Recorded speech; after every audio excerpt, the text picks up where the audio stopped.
Mes chers compatriotes, voici la fin de l'année, un moment de fête et de retrouvailles familiales.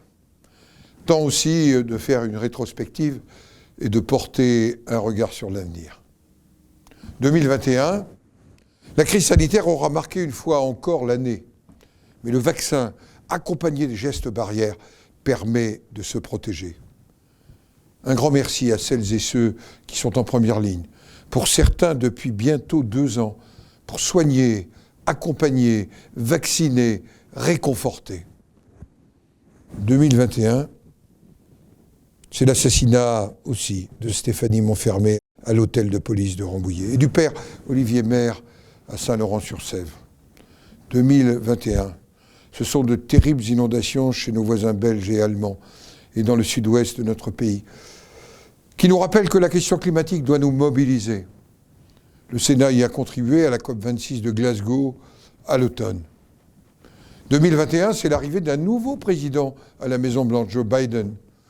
C'est le départ après 16 années de la chancelière Angela Merkel, si engagée dans ce lien fort et essentiel entre nos deux pays, l'Allemagne et la France. 2021, c'est la formidable odyssée spatiale de Thomas Pesquet. C'est aussi le sacrifice du sergent Maxime Blasco en luttant contre le terrorisme au Mali. L'hommage qui lui a été rendu aux Invalides souligne ce que notre nation doit à ses militaires.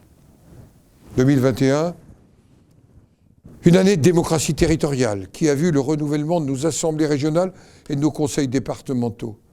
Les élus sont un élément essentiel de notre cohésion sociale et territoriale. Et c'est cette proximité qui permet de rebâtir la confiance si nécessaire. Plus que jamais, je considère que notre pays doit mettre en place une nouvelle génération de la décentralisation. La crise sanitaire que nous traversons l'a prouvé. La France a besoin d'une plus grande proximité dans la prise des décisions. Les textes législatifs en cours d'examen sont encore bien trop modestes sur ce dossier de la décentralisation. Le Sénat a accueilli avec joie près de 4000 élus lors du 103e congrès des maires. Le Sénat remplit sa mission de législateur et de contrôle en amendant ou en adoptant des dispositions importantes pour les Français, que ce soit le vote sur l'état d'urgence sanitaire, où nous avons plusieurs fois amendé le projet du gouvernement pour mieux protéger les libertés individuelles et collectives, ou l'examen du projet de loi de finances pour 2022, où nous n'avons pu accepter, la majorité sénatoriale, un déficit de près d'un tiers du montant global du budget pour 2022. 2021, le Sénat a poursuivi sa mission de contrôle, notamment avec des missions d'information ou des commissions d'enquête, comme celle menée actuellement sur la situation de l'hôpital et du système de santé en France. 1er janvier 2022, présidence française de l'Union européenne avec de vrais défis. La défense, au moment où nos frontières extérieures des pays baltes, de la Pologne à l'Ukraine, font face à des tentatives de déstabilisation. La souveraineté économique, les questions migratoires, le climat. 4 conférences se tiendront au Sénat au cours de ce premier semestre. 2022, ce sera un temps de démocratie majeure avec l'élection clé de voûte des institutions de la Ve République, la présidentielle. Et je souhaite que nous retrouvions cohésion, confiance et participation.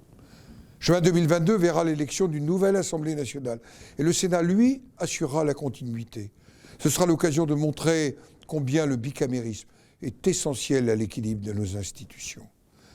Le Sénat, assemblée législative de contrôle indépendante de l'élection présidentielle, exerce sa mission de contre-pouvoir indispensable à toute démocratie. Alors, mes chers compatriotes, de métropole, des Outre-mer et Français établis hors de France, je voudrais vous dire que je crois en l'avenir de notre pays. Je pense que nous pouvons nous retrouver pour ensemble faire nation, retrouver la confiance et l'espérance, proposer aux jeunes un véritable avenir. Pour cela, nous devrons sans doute nous dépasser. Alors, 2022 pourra être une année plus heureuse. Au nom de tous les sénateurs, je vous souhaite une très belle année. Une très belle année pour vos familles, une très belle année pour la République, une très belle année à la France.